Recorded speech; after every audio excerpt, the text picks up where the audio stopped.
నేను ఒక మహమ్మదియా కుటుంబంలో వచ్చిన నేను అనేక నమాజులు చేశాను. ఫజర్, జోహర్, అసర్, మగ్రిబ్, ఇషా ఈ 5 పూటల నమాజులు చేసేవాడిని. అల్లాహ్ కొత్త ఇస్తూ అనేక మందికి రండి, నిజ దేవుడైన అల్లాహు మాత్రమే నిజ దేవుడు, ఆయన మాత్రమే ఏకైక సృష్టికర్త, ఆయన తప్ప మరొక ఆరాధ్యుడు లేడు అని చెప్పిన ఈ స్వరము. రంజాన్ నెలలో ఉపవాసాలు ఉండేవాడిని. 30 దినాలు అదే మస్జిద్ లో కూర్చొని ఖురాన్ షరీఫ్ చదువుతూ నాతో పాటు పక్కనున్న ఒక ఆలీం ఎవరైతే నమాజులు చేయించడానికి వచ్చేవారో ఆయనతో పాటు కూర్చొని అనేక విషయాలు నేర్చుకునేవాడిని. గమనించండి, ఈ వలను ఏ నమాజు కూడా బాగు చేయలేదు. ఈ వలను అల్లాహ్ కొత్త కూడా నన్ను బాగు చేయలేదు. ఈ వలను ఎటువంటి నమాజులు కూడా బాగు చేయలేదు. ఈ వలను ఎటువంటి రంజాన్ నెలలో ఉన్న ఉపవాసాలు ఏవి కూడా నన్ను బాగు చేయలేదు. కేవలం ఈ వలను బాగు చేసిన ఏకైక శబ్దం నేను ఏదైనా విన్నాను అని అంటే అది దేవుని వాక్యము.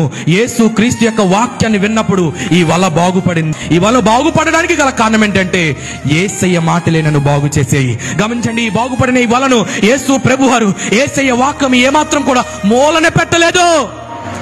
బాగు చేసిన ఈ వలను తీసుకువెళ్లి సముద్రము మధ్యలో ఉంచాడు యేసయ్య. గట్టిగా చప్పట్లు కొడుతూ ప్రభు నామమున మహిమపడతారు. హల్లెలూయా. పిగిలిపోయిన వల యేసయ్య మాట ద్వారా కట్టబడింది. దానికంటే ముందు అనేక చేతుల్లో పడింది ఈ వల, కానీ ఏ ఒక్కరు కూడా బాగు చేయలేదు ఈ వలను. కానీ ఒకే ఒక్క చేతిలో పడింది. యేసయ్య చేతిలో పడిన వెంటనే నూతన జీవితం పొందుకుంది ఈ వల.